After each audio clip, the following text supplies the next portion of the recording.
how to write a good book. I'm really starting to understand why people say this is the book of yearning. Release me from these shackles. Please hold while I get comfy.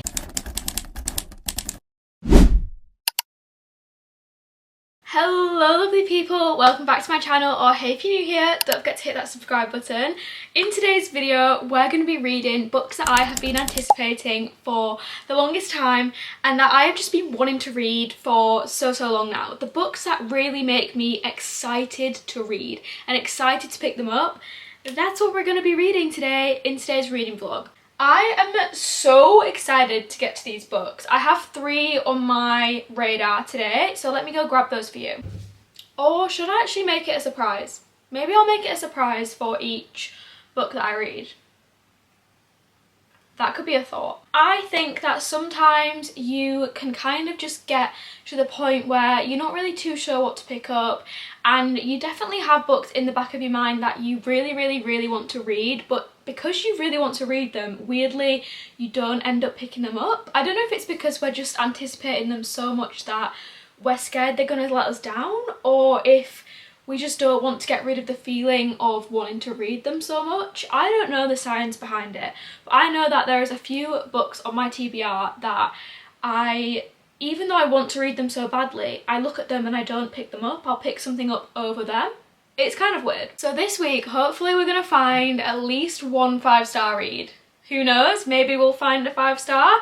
Fingers crossed. I definitely have high hopes for these books. And without further ado, let's get into the video and get reading. But first, calling all fans of Lauren Roberts. Lauren Roberts is back with a new novella called Fearful. If you are a fan of the Powerless trilogy, then this is a must-read book for you. And I personally cannot wait to read this autumn time. This book might be small, but it sure will pack a punch because, as we all know, Kit's story is ready to be shared to the world, and I am on the edge of my seat to find out what happens to my beloved Kit. If you haven't already checked out the Powerless trilogy, then what are you doing? Because if you love trials, a fast-paced romantic setting, sizzling romance, and a plot that will have you not being able to put the books down, then this trilogy is the one for you. Not only is this book going to tear my heart out, it is also the most stunning book I have ever seen. I mean, so what are you doing? Don't forget to go and pick up your copy of Fearful right now and delve back into the world of Ilya again with the characters that you know and love. Now don't mind me, I've got my tissues, I've got my book, I'm gonna go get reading. Please hold while I get comfy. I have a huge mountain of laundry behind me that I need to put away, so I hope that you can't see that because out of sight, out of mind, am I right? I have started the first book for today's video, and that book is none other than the Book of Azriel by Amber v. Nicole. This is the book that I've started. So far, I kind of got a bit of a shock because I picked this book up thinking, for some reason, I think it's just because of the cover, that it was going to be some kind of like medieval vibes, you know, classic fantasy where we've got a castle, we've got knights, we've got long corseted dresses, we have candlelight and they're eating bread and soup. You know, like that kind of vibe. I was expecting that, and it is nothing of the sort. I kind of went into this book blind. I only knew that people loved it. I didn't know why they loved it, I didn't know the storyline, I just didn't know anything about the book. I am shocked to say the least. I'm so shocked. I'm currently on chapter 9, which is page 94. That's how far we are into it so far. I wanted to like sit and sort of digest a little bit of the story before I came on here to chat to you guys about it, because I couldn't really get my head around the world or the world building of this book. It is a modern, is it modern? No, it's called an urban fantasy. This is an urban fantasy book, which I've never read one of those before, so it feels so weird and new to me because they have electricity. These guys have like iPads and they have clubs, and she's wearing skinny jeans and a tank top. And I'm like, this is not the typical fantasy. I am so, like, I'm like a fish out of water here. I don't really know the vibes, but I'm slowly getting there. So far, we have been introduced to Diana. Now, Diana is an absolute baddie. She is just a bad bee. She loves to She has this like very cold persona. She doesn't really care what she does. She can, you know, just everyone is scared of her. She walks into a room and dominates the space. Everyone is like, oh, Diana's here, like let's avoid our eye contact, because she will, yeah, she will, I don't really know what she'll do, but she'll do something. So we've got Diana, and Diana cares so much for her sister. So we see that she is sort of in this deal with this really bad guy called Caden, who is sort of like the king of the monsters, and she's in a deal with him that she has to serve him in order to protect her sister. She will do anything to protect her sister, and that is the only reason why she's staying under his rule and as his sort of like second in command. This is a war between gods and monsters. So we have monsters like witches, vampires, banshees, demons, like all of those kind of guys, and then we have the gods, who are, as you can imagine, descendants from gods. So we've not really got too far into the story at the moment. That's kind of where we're at. We're not really seeing too much else at the moment, just that there's this really bad guy called Caden and there's this bad bee called Diana. So I'm going to keep reading. I'm going to get to terms and grips with the world. So far there's not a crazy amount of world building, which I do enjoy in a book, because my head isn't like gone. So I'm enjoying it, and I'm gonna go do some more reading now, and I'll chat to you guys when I'm a little bit further into the book.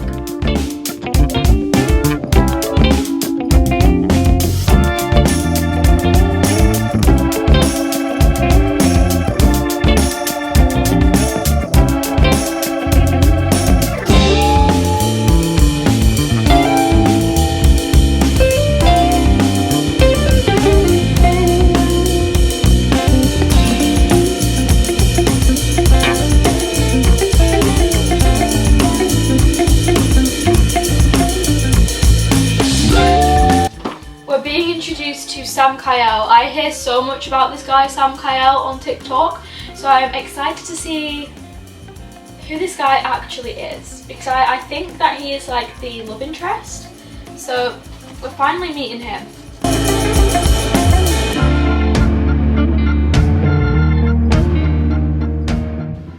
It's update time.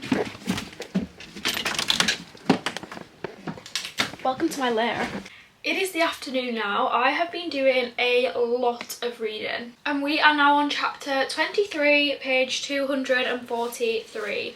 So we're like that much of the way through. I am really enjoying this book. It is nothing like I expected it would be, and I'm kind of enjoying that because it's taken me by surprise. I kind of like the shock factor that it's bringing, and I've never read a book where like the main characters are in a fantasy world, but they also have access to electricity and tablets, technology, modern day things, like they're walking around in modern day settings, they're driving a car. It feels very unique to me because I usually read fantasies that are set in more medieval times, but I really enjoy that aspect. Diana is genuinely my kind of FMC. She is such a baddie. I love her. She's so strong and powerful, and she just takes no crap. She knows what she wants and she's gonna go out and get it. I would trust her with my life. I feel like she would get things done, you know? And now we have been introduced to Sam Kyle, who he is called Sam Kyle, the World Ender. Everyone seems to fear him, whether they're a god or a monster. Everyone either respects him or fears him. He is like basically the guy.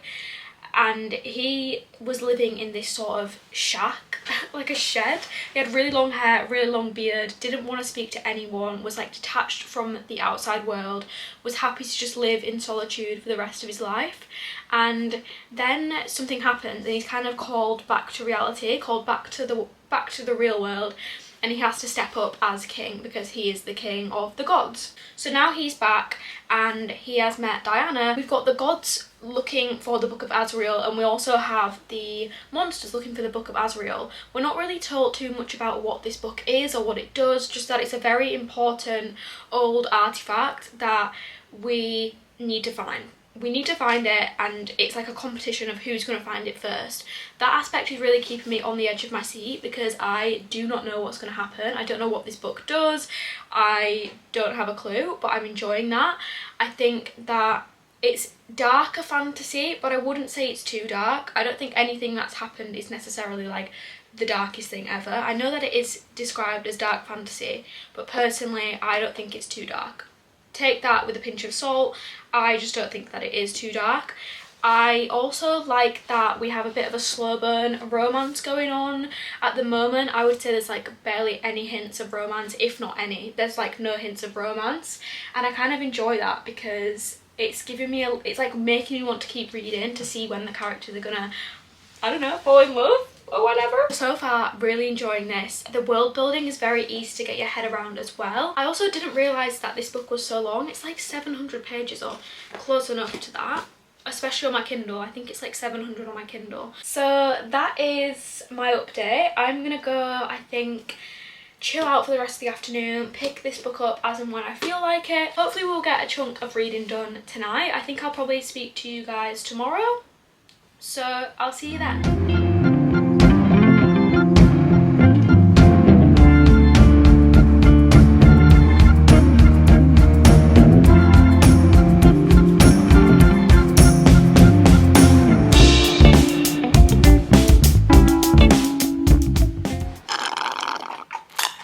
These things are so annoying. Every time I go to film. Release me from these shackles. I've gone for a red lip. What do we think? I don't think that I suit the red lip, but I thought that to give my final review of the Book of Azriel, I had to do one because I just feel like Diana would wear a red lip, and I'm trying to channel my inner Diana. So this is me trying to be a Diana slay baddie. But I have finished the Book of Azriel. That is what I came on here to chat about, and I'm gonna rate this book a 4.5 stars. I feel like that is a good rating for me. I didn't want, at first I kind of thought maybe this will be a 5-star, but then the rating kind of like declined a little bit just because I feel like there were some spots specifically towards the end that I felt were a little bit dragged out, and I kind of was zoning out in some of the scenes a tiny bit. Maybe more so like the scenes where there's a bit of like intense fighting or something like that. I just feel like it went on a little too long to the point where I was a bit bored. But that's not to say that this wasn't a very entertaining book, because it absolutely was, and it was unlike any book I've ever read before. I highly recommend picking this one up, especially now that it is getting into the autumn time. I feel like it's a perfect time to read this book. The fourth one is coming out very, very soon as well, so you know, if you want to get up to date, keep up to date with the releases, then that might be a shout. I'm also obsessed with doing this right now. Snaps, snaps. I feel like the writing style in this book was very, very bingeable, very easy to digest. I think going into fantasy a lot of the times it's easy to think like, oh, am I going to be a little bit lost reading this one a little bit slower because we've got so much world building, and I don't think that there's too much world building in this book. Or maybe there's world building but not too much magical system world building type thing. The romance in this book is very much a slow burn, and we don't really see too much of the romance until further down in the book. But I quite like that, because we had their friendship build up a little bit first, and we have the tension building up, and it's very angsty. They're supposed to be, you know, enemies. It's supposed to be forbidden.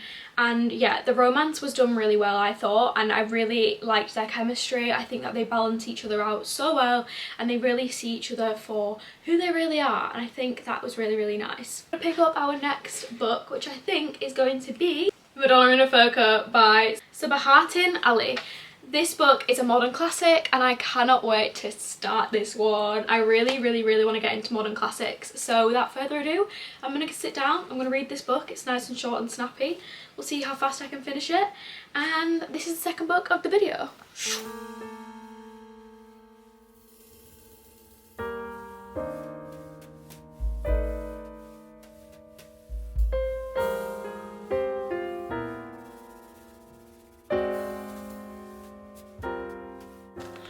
I am now 80 pages into this book, and I feel like it's not reading to me like I expected a classic would, because I have only ever read classics, which I think is like more pre-1900s, so I've never read a modern classic before, and I kind of expected the language and the difficulty level to be the same, but because this was written or published in 1941, I believe, 1943, the language is a lot easier for me to digest, and I'm not really finding it as hard to understand, which I'm really loving, because I was kind of scared going into this that I wasn't going to be able to comprehend what I was being told, and that is definitely not the case. We are following a man who was unemployed at the start of this book.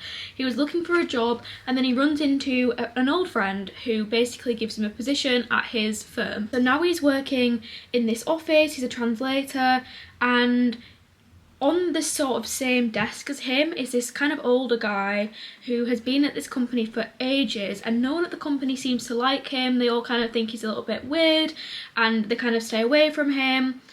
He's sat next to this guy and he sees nothing wrong with the guy. He sees that he's very good at his job, he's very quiet, keeps to himself, but not in like a bad way, in just more of like a, he's shy, sort of doesn't really want to share his personal life with anyone type of way, and he sees sort of the good in him. So they kind of spark up a friendship where he starts going to this guy's house when he is ill and taking around any work that needs to be done while that guy's working from home from being ill. Now that guy is very ill and has left the main guy a letter to read, and it's kind of detailing his life, or a key moment in his life that he wrote about, a key era in his life that he wrote about and has not told anyone. So now we are seeing this guy reading the letter that has been written, and that has kind of just commenced about halfway in. So far the writing is very beautiful. I'm finding it very easy to connect with the characters, and the way that they are written and fleshed out is so well done. There's been a few times that I have annotated what I've read. I am annotating as I go when I see a nice quote. I did actually annotate a quote on the very first page, and I'll just read it out to you. It says, "But we ask in vain, if we fail to look beyond the surface, if we forget that beneath each surface lurks another realm, in which a caged mind whirls alone." And I thought that was so beautiful, because it's like saying that from the outside, someone might look unassuming, but on the inside we've all got these thoughts and feelings that are so different from each other, and that are constantly thinking, constantly coming up with different thoughts and different things. Of like just these vessels that are carrying these thoughts and these minds trapped in us. Diet Pepsi break. I just caught myself putting my pinky up as I was drinking then, guys. Who do I think I am? Reads one modern classic and starts putting her pinky up when she drinks. So yeah, so far I'm really enjoying this book. Within the letter that the guy has written him, he is now frequenting a museum where he is watching a painting that really speaks to him every day. He sits and looks at the painting because he just loves it that much. And eventually he sees sort of like a lookalike of the painting. He ends up crossing paths with the woman that looks like the woman in the painting, and they're kind of now conversating. I'm really starting to understand why people say this is the book of yearning, because this guy is yearning for this woman. So I'm going to sit down here right now, read some more, and then I think I'll finish this book today or tomorrow morning, so I'll keep you posted. Also, the cover really speaks to me. I really love this cover. Where to begin with my review of this book? I don't know where to start. I feel like there is so much to unpack, so much to say. I could definitely sit here and write an essay on this book. I'm going to start with saying that I feel like this book kind of, I know that people say it is a book about a man yearning, but I actually do think it is about a man who isn't yearning for this woman that he has met. He is yearning for the perception of her he has in his head, because throughout the book we don't really see him actually scratching the surface too much of this woman that he has met.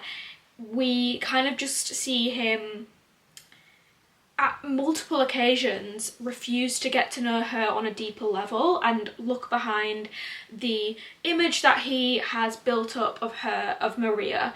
I feel like he definitely, after seeing the painting, created this absolutely ethereal, perfect perception of this woman that he doesn't want to learn anything else about her in case it ruins his idealism of who she is. One thing I didn't mention in the other clip was that our main character Rafe is actually a Turkish man who has been sent to Berlin by his father to learn things about business, to kind of bring back and work for his father. So he's in a new city, he's in a completely new place, and not only is he already quite a shy and introverted man, he is now a shy and introverted man in a completely different place to what he's used to. He's out of his comfort zone, he doesn't know anyone, he doesn't know where he is, he doesn't know any of the locations around him, and that is why I think he latched onto this painting and this woman, because she was kind of all he felt comfortable around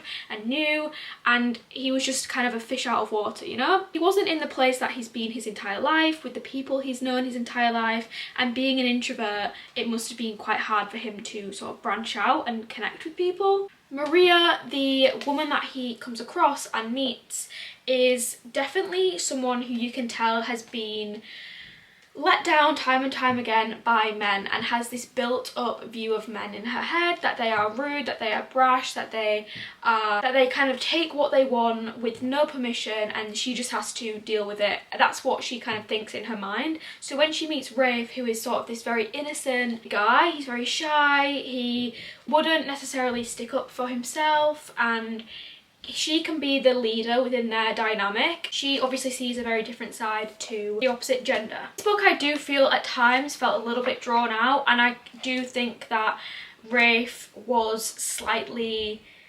obsessive, and it wasn't yearning, it was obsession, and he wasn't yearning for this actual woman, he was just yearning for the image he's built up in his head. At times I did think there was a little bit of slowness, but I do obviously understand that's how it has to be. I think that how this book is set out was very interesting, especially with our third party narrator in there as well, and I feel like it was a very beautifully written book. I like the concept.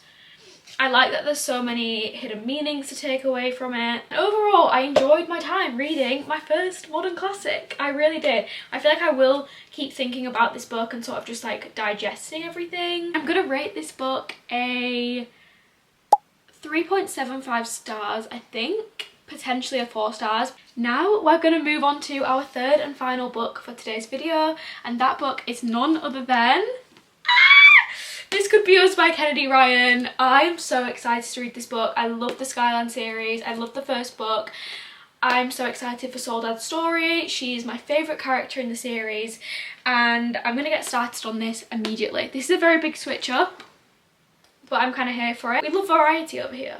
I have a big update. I am now 50% of the way through This Could Be Us by Kennedy Ryan, and let me tell you, Kennedy Ryan, she knows how to write a book. She knows how to write a good book. You know when you get that feeling that is like, I am reading a good book right now. Like everything about it is making me want to keep reading. It's making me so attached to the characters and the plot, and I'm just like, oh, I just love this book. That is how I feel reading this. This is the second book in the Skyland series. So the first one was Before I Let Go, and this is the second book. This series follows a trio of best friends, and each book, I think there's only 3 books in the series. Each book follows them and their stories, and what is different about these books is that they're not just typical contemporary romances. They have very deep themes and deep topics running through them, and the characters have all been through so much. They're going through so much character development, which I think is why I like these books, because I feel way more connected to the characters. Soledad's story is a very crazy story.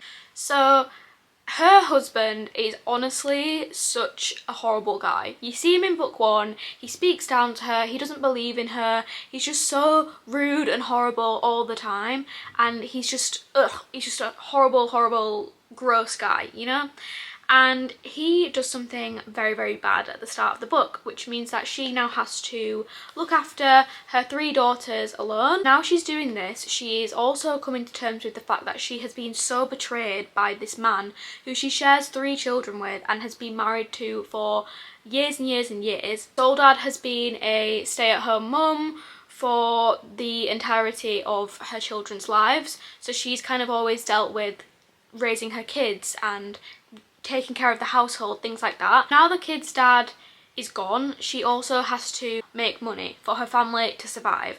So she's kind of doing all these little side hustles. She's an influencer, she's making bread baskets for all the houses in the neighbourhood, she's doing food for festivals, dinner party food, just so much. She's just a girl boss. Soledad is a girl boss. Then we have our love interest, who is intertwined in their lives. I'm trying not to say too much so that you don't get it all spoiled for you, but he's intertwined in their lives because of an event that happened at the start, and he takes a liking to her. He really likes who she is as a person, and he is also a dad, but he's divorced, and him and his wife are amicable, like they're friends. It wasn't right for them to be married. They both share 2 sons who are both on the spectrum. They are both autistic, and he is also learning to care for 2 people with autism and how he can adapt his life and his way of raising them to suit them, which I think is really interesting.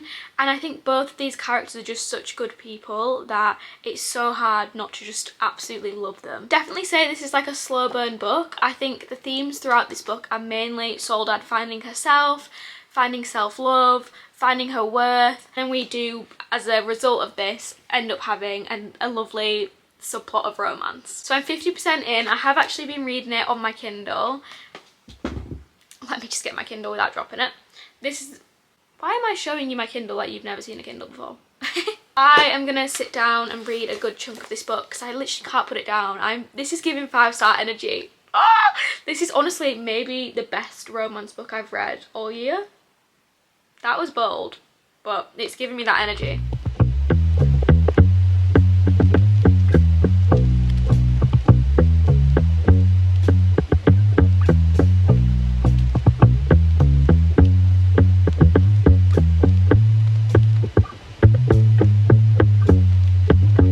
I literally look a hot mess right now. My hair needs washing so badly.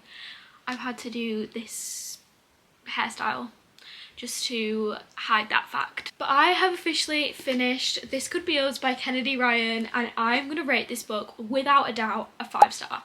A 5-star.